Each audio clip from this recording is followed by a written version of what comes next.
দীপের সাথে আরএফএস এর যে গোপনীয়তার মিটিং চলছিল সেটা এবার ঝাঁপি ছদ্মবেশে সবটা জানতে পারল। হ্যাঁ বন্ধুরা, এমনটা হতে চলেছে আজকের পর্বে। বিস্তারিত জানতে ভিডিওটিতে লাইক দিয়ে চ্যানেলটিকে সাবস্ক্রাইব করে পুরো ভিডিওটি তোমরা দেখতে থাকো। গল্পের শুরুতে আমরা দেখতে পারবো উজ্জয়িনী ম্যাম আলাদা করে দীপের সাথে কথা বলতে থাকে আর বলতে লাগলো অ্যাকাউন্ট নাম্বারটা আমরা হ্যাক করতে পেরে গেছি আর অ্যাকাউন্টটা কোথায় সেটাও আমরা জানতে পেরে গেছি। ওটা একটা বাইরে দেশের অ্যাকাউন্ট আর ওই অ্যাকাউন্টে সমস্ত টাকা ট্রান্সফার হয়ে গেছে দীপ্তার্কবাবু।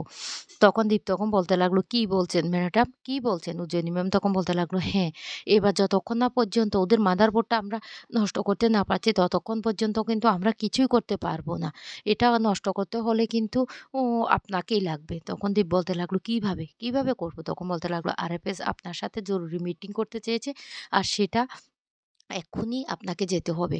তখন দীপ বলতে লাগলো, "এমনিতে আমি ঝাঁপিকে বাইরে দাঁড় করিয়ে এসেছি। এবার যদি আমাকে ওখানে যেতে হয় আমি কিভাবে সেটা ম্যানেজ করব?" অন্যদিকে ঝাঁপি বাইরে দাঁড়িয়ে বলতে লাগলো, "এ আ এই যে মিটিংটা হয়েছিল ওই মিটিংয়ে ওই লোকটা কে? যে আড়াল থেকে কথা বলছিল? যে সবাইকে দূর থেকে কথা বলছিল কিন্তু চেহারাটা কাউকে দেখাচ্ছিল না?" আর তখনই দীপ বাইরে বেরিয়ে আসে। আর দীপ বাইরে বেরিয়ে আসলে ঝাঁপি তখন বলতে লাগলো, "ও কি ব্যাপার? তোমাদের কথাবার্তা হয়ে গেছে?" দীপ তখন বলতে লাগলো, "হ্যাঁ ঝাঁপি, তুই তো সকাল থেকে কিছুই খাওয়া-দাওয়া করিসনি। তুই বাড়ি ফিরে যা। তুই বাড়ি ফিরে গিয়ে কিছু খেয়ে নে। তোর শরীরটা এমনিতে ভালো নেই। আমি না একটা জরুরি মিটিংয়ে কলকাতায় যাচ্ছি উজ্জয়িনী ম্যামের সাথে।" তখনই ঝাঁপিয়ে বলতে লাগলো, "তুমিও তো সকাল থেকে কিছু খাওনি। তুমিও বাড়ি চলো।" দীপ তখন বলতে লাগলো, "তুই বুঝতে পারছিস না। আমাকে ব্যাংক অথরিটি একটা জরুরি মিটিংয়ে যেতে বলেছে। আমাকে যেতেই হবে।" তখনই ঝাঁপির আরো সন্দেহটা বেড়ে যায়। কিন্তু ঝাঁপি কোনো কথাই বলে না। এদিকে উজ্জয়িনী ম্যাম তখন বলতে লাগলো, "ঝাঁপি ভাগ্যিস বাড়াবাড়িটা করছে না। কেন করছে না সেটাই তো বুঝতে পারছি না।"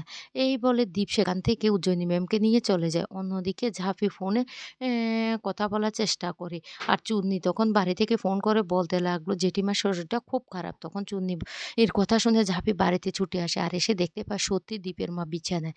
ঝাঁপি তখন বলতে লাগলো, "কি হয়েছে জেঠিমার, কি হয়েছে?" চূর্ণি তখন বলতে লাগলো, "দাদাভাইকে যখন পুলিশ নিয়ে গিয়েছে তখন জেঠিমা অজ্ঞান হয়ে পড়ে গিয়েছিল। আর সে থেকেই এমন অবস্থা হয়েছে, খাওয়া-দাওয়া কিছুই করেনি।" দীপের মা তখন চোখ খুলে তাকায় আর জাপিকে বলতে লাগলো, "এই জাপি, আমার ছেলেটা কোথায়? তুই না বড়, বড় কথা বলেছিলি আমার ছেলেটাকে সাথে করে নিয়ে আসবি। এখন আমার ছেলে কোথায় বল? বল তুই।" জাপি তখন বলতে লাগলো, "জেঠিমা তুমি কোনো চিন্তা করো না। তোমার ছেলে কলকাতায় গিয়েছে উজ্জয়িনী ম্যামের সাথে একটা জরুরি মিটিং আছে সেইজন্য। আমি বলছি তো তোমার ছেলের কিচ্ছু হয়নি।" তখন উজ দীপের মা একটু ভরসা করতে থাকে জাপিকে। জাপি তখন বলতে লাগলো, "তুমি কোনো চিন্তা করো না গো জেঠিমা। দেখবে তোমার ছেলে ঠিক বাড়ি ফিরে আসবে। একটা জরুরি মিটিং পড়েছে তো তাই ওকে যেতে হয়েছে।"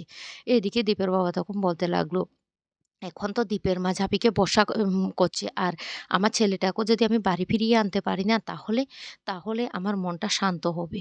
এইদিকে উজ্জয়িনী ম্যাম আর দীপ মিলে চিফের সাথে কথা বলতে চলে যায়। আর সেখানে গেলে চিফ তখন বলতে লাগলো, "শুনুন, আপনাদেরকে যে কোনো প্রকারে মাদারবোর্ডটা নষ্ট করতে হবে।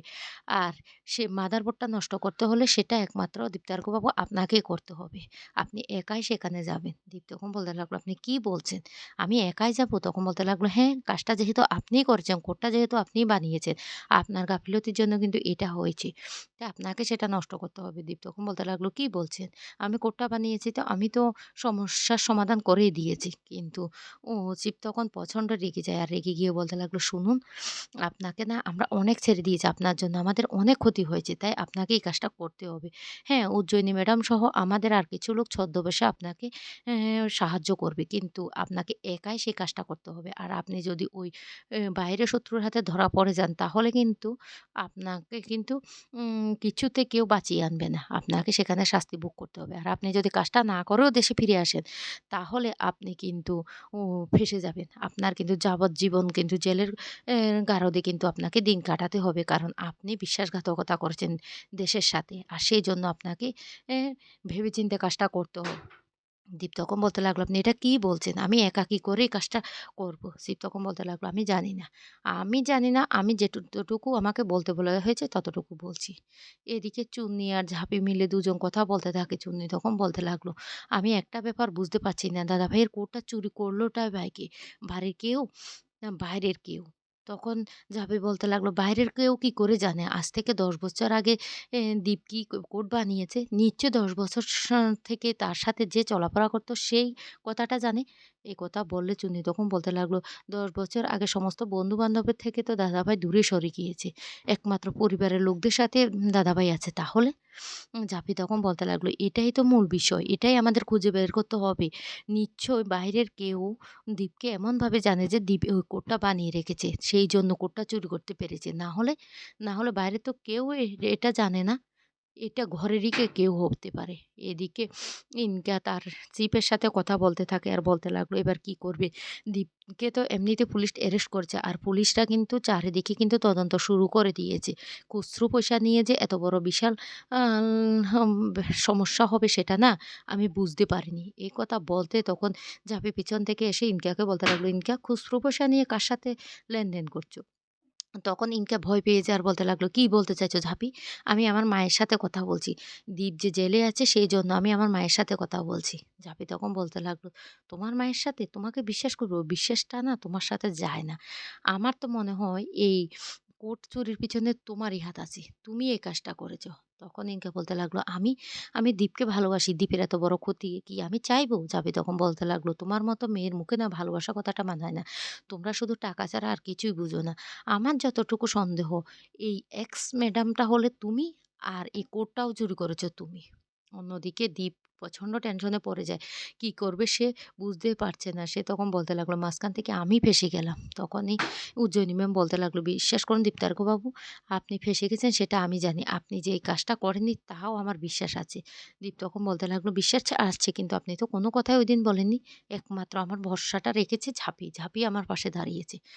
এদিকে জাপি তখন বলতে লাগলো, "শুনো ইনকাদি, তোমাকে আমি একটা কথা বলে রাখি। বারে, বারে ঘুঘু তো মুখ খেয়ে যাবে ধান। একদিন না তো একদিন ঘুঘু ধরাই পড়বে।